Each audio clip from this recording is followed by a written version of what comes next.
I first became a plant mom in 2020 when my friend Dana asked me to look after her plants for a few weeks. I was so worried.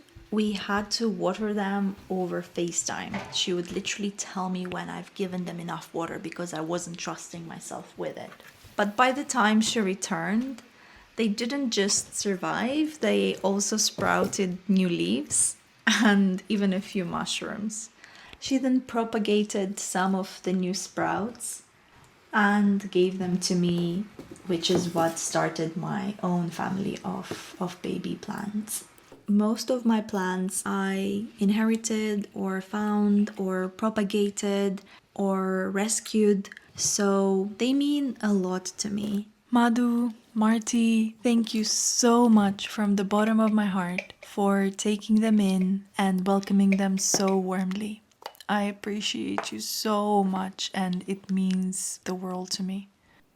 This one's like super particular. It's a cactus, but I think I need to repot it because it never has enough water for a very long time. So whenever it doesn't have water, it starts drooping sort of,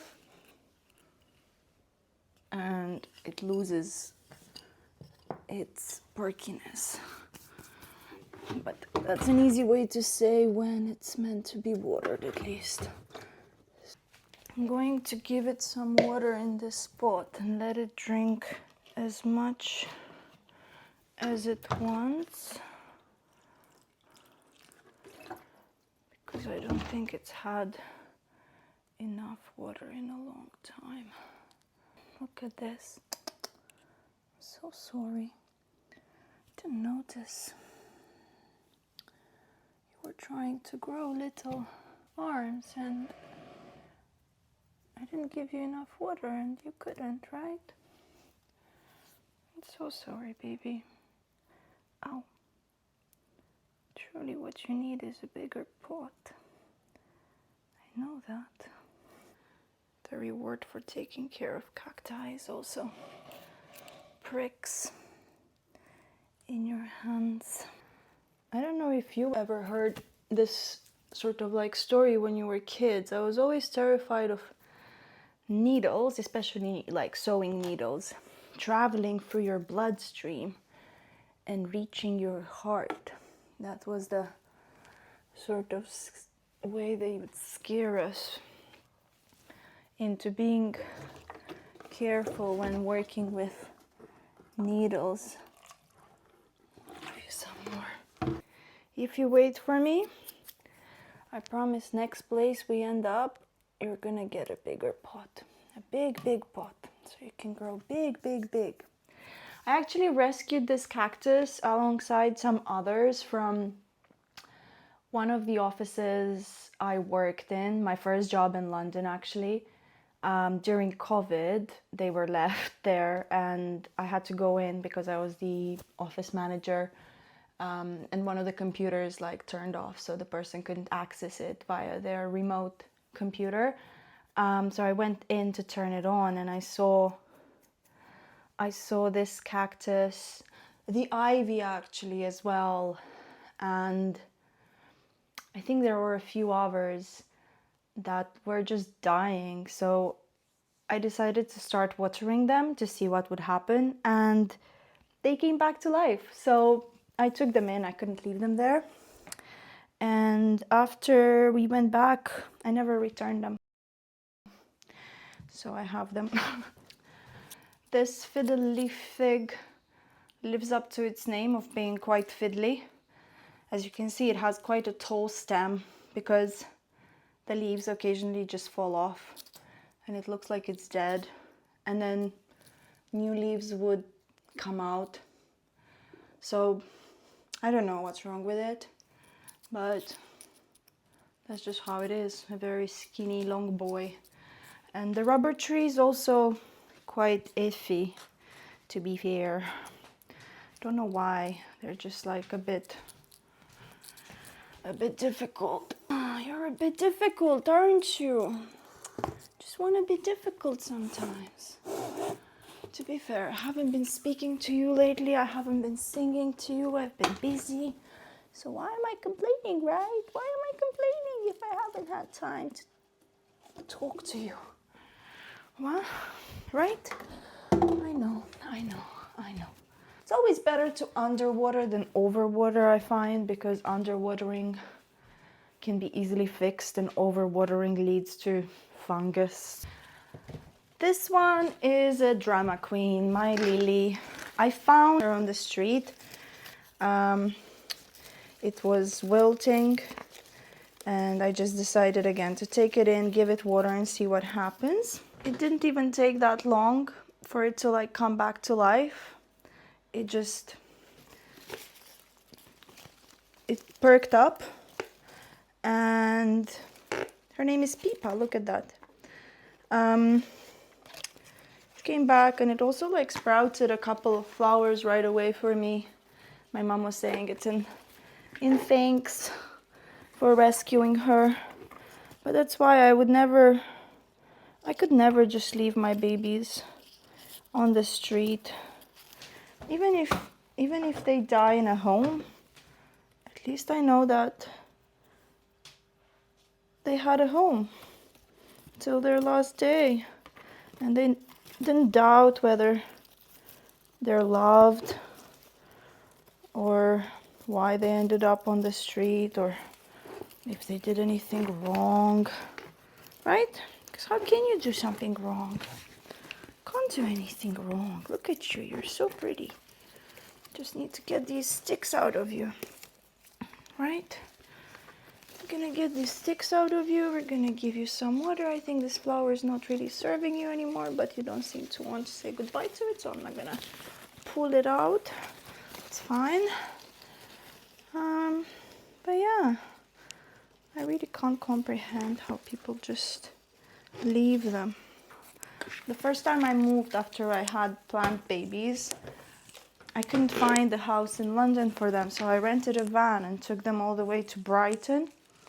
I was very grateful to find a friend that was looking after them there. This is growing really weirdly. I think it like broke once, and then it started growing out like this. These are like my forever propagating plants, and I have another one there. So they kind of just live in water at this point, because one thing I don't really like is potting and repotting, as you can tell. So they sort of just live in water.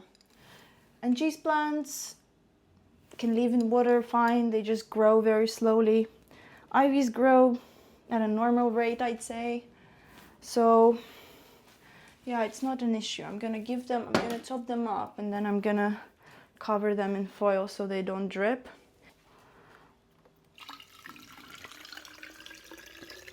There we go. And then this one, it's not doing very well. It's a bit of a different type of ivy, as you can tell by the leaves. And I actually got it from this guy I went on a few dates with. Back then I thought, oh my god, he's giving me a little propagated plant. This is it. It was not it. But you know, we all hope. In circles we go, to our new home, Not trapping this leaf from growing as well. And more circles. And one more. There we go. We made it. Well done. Good job. Let's put you here. Good job. Not squishing the others. We have all room. So proud of you. I'm gonna miss you so much. I'm gonna cry. I said I'm not gonna cry, but I might cry because I'm gonna miss you, because you're my babies. You're my babies. But I'm gonna see you again. My room is looking so empty, especially without the big ones. And now I need to just take this one off. Yeah, it's time to come off, baby. It's time to come off. Yeah, I'm gonna give you some water as well. give you some water. Oh, good girl. I have no idea how I'm figuring out the gender of these plants. Girl, boy, some feel more male energy and some feel more female energy. I don't know how to explain it. There is nothing more satisfying than watching one of these ZZs unfold its branches. The way it grows, it's like it comes out of one of these stems, and I think maybe I've been neglecting this one a bit, bless him, but maybe this one will grow, and then it kind of just comes as a bud, and then it slowly like unfolds. It's really beautiful, really satisfying. Oh my god, you're so dusty. I need to wipe you. I need to wipe you. I do apologize for the mess in the background, but it's move time, so that's kind of just the reality of things. And if there's anything I want from this channel is to keep it real. Keep it real, because what's the point of doing anything else? There's way too much not real in the world already. Okay, so I normally give my orchids quite a lot of water.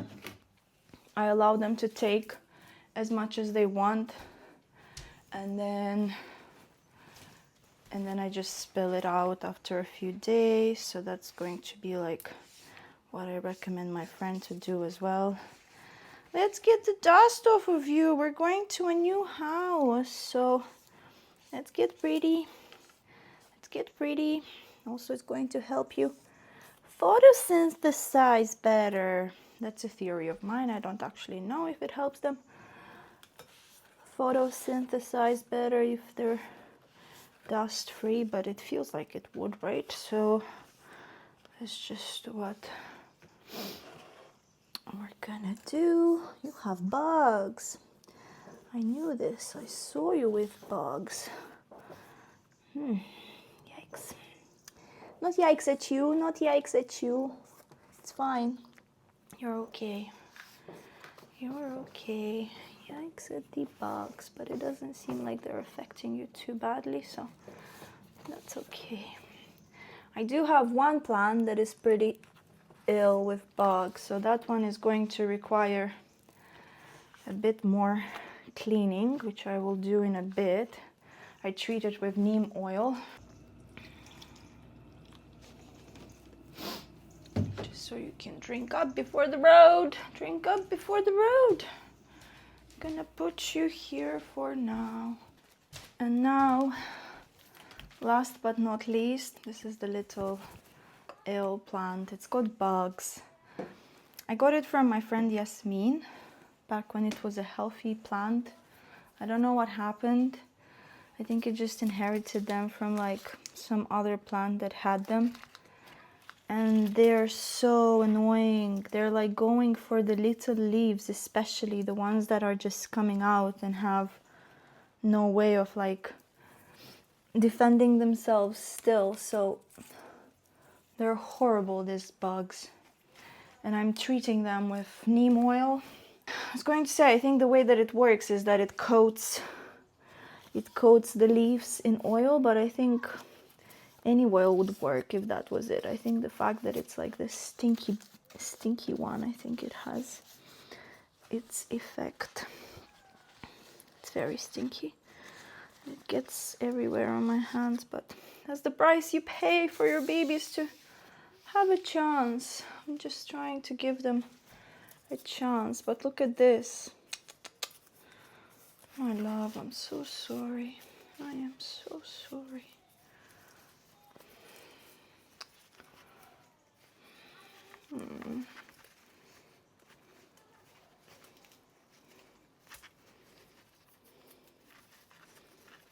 It's horrible what's happening to you. It's horrible, I know. I know, it's horrible. Look at this. Don't think that has a chance of surviving. And then I think a lot of the small leaves here are very, very affected very, very affected. And it creates this, like, it curls, it makes the leaf curl upon itself.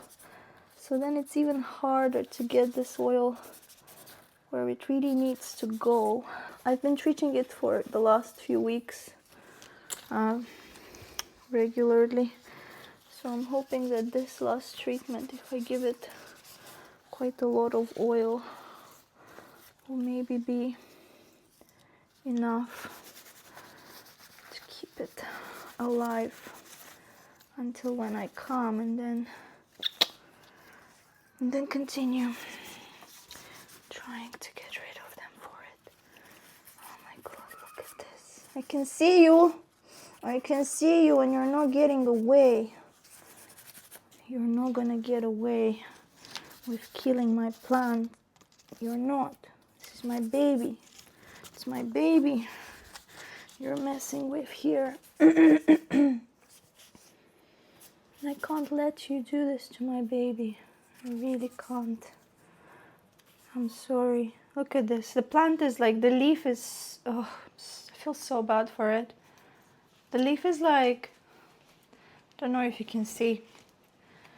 The leaf becomes like almost transparent, translucent, because I guess it loses its nutrients, or it's being bitten through, or don't quite know how it's getting affected by these bugs, but it's not in a good way. I think it's quite a painful process for them, which is what breaks my heart even more, because they are trying to sprout, and the moment that they produce a new leaf, it's already coming to life, already bugged, you know. This is just so sad. The big ones are fine, like I've treated them a few times, and because they're big, I feel like they can like hold their own in a way. But it's just the small one, and I need to like keep rubbing the stems as well so they can't go up their stems. It's a few months, my love, it's a few months. If you wait for me, we're gonna come back and we're gonna be okay, yeah? Yeah, we're gonna be okay. We're gonna be okay. We're gonna be okay. Beautiful little baby. And I had a spider plant that also died because of these bugs. So it affects certain plants more than others. This one seems to be quite susceptible to it as well, as I say, mainly because it's not allowing these small leaves a chance to grow. Basically, it gets them before they develop. So it's quite sad. So I'm just gonna put it here in a corner. Oh, the palm tree was much bigger in my previous flat. I don't know what happened to it, to be fair. It kind of just didn't do as well in this one. This part died completely. Don't know why. This one's doing well. This one's big and also needs repotted. Bless her, bless him. I don't know what it is, but it needs repotted, and I've not been doing a very good job at repotting, as I mentioned. We all have room, right? We're not squishing each other. We're all friends. So yeah, that's the entire collection, the entire family.